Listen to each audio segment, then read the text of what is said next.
ओवैसी पाकिस्तान सामर्थ्य को कटाक्ष कर पाकिस्तान समुदाय बजेट जेतिकी भारतर प्रतिरक्षा बजेट ताठारु बहु अधिक। जो देश 78 वर्ष रे निज पई मलेरिया बटिकाटे निर्माण करिवार क्षमता हासिल करि पारि नाही, से भारत माटी रे निरीह लोकंक हत्या करिवो ताहार जवाब केमिति पाइबो नाही। पाकिस्तान केवल समय 30 मिनिट पछरे रही ता नुहे, यह अर्थनैतिक व्यापार 30 वर्ष पछरे चली।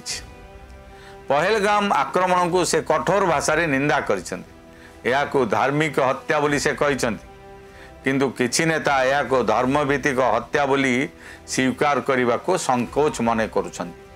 सुलता देव कहते जेतिकी समय लोक मले सेतिकी समय कहार धर्म पचारि हेब नाही, से या को अनुमान बोली कहते एवं आतंकवादी माने धर्म बा जाति सह बंधा नुहंती बोली कहते।